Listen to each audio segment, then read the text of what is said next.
घर की सुख शांति बनाए रखने के लिए करें ये 4 आसान काम। कभी कभी घर में निगेटिव एनर्जी बढ़ने या वास्तु दोष होने के कारण भी घर का माहौल बिगड़ सकता है। घर की ऊर्जा का प्रभाव जीवन पर भी देखने को मिलता है।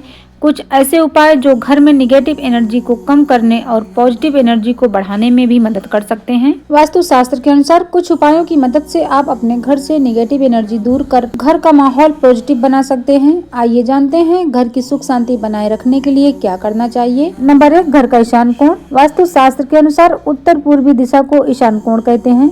घर के ईशान कोण को हमेशा साफ सुथरा और रोशन रखना चाहिए। घर का ईशान कोण साफ सुथरा रहता है तो पॉजिटिव एनर्जी का फ्लो बना रहता है और घर में शांति बनी रहती है। नंबर 2, सूर्य देव को जल दें। रोजाना सूर्य देव को जल देने से कुंडली में सूर्य ग्रह को मजबूत बनाया जा सकता है। सूर्य ग्रह का संबंध मान सम्मान और पद प्रतिष्ठा से माना जाता है। धार्मिक दृष्टि में सूर्य की शुभ दृष्टि कैरियर में सफलता हासिल करने में मदद करेगी, जिससे आपकी दिक्कत भी दूर हो सकती है। नंबर 3, दीपक जलाएं। वास्तु शास्त्र के अनुसार घर में सुबह शाम के समय रोज दीपक जलाएं, जिससे सकारात्मक ऊर्जा घर में प्रवेश कर सके। घर में पूजा पाठ सही ढंग से हो तो घर की सुख शांति बनी रहती है और घर में उन्नति होती है। नंबर 4, नमक का उपाय। कई बार घर में नेगेटिव एनर्जी भी आपके जीवन पर बुरा प्रभाव डाल सकती है, इसलिए पानी में नमक मिलाकर पोछा लगाने से घर की नकारात्मक ऊर्जा खत्म हो सकती है। नमक का पोछा लगाने से घर का माहौल पॉजिटिव रहता है। ये 4 उपाय करने से घर में सदैव सुख शांति बनी रहती है। माता लक्ष्मी की कृपा प्राप्त करने के लिए ये आसान काम जरूर करें। धन्यवाद।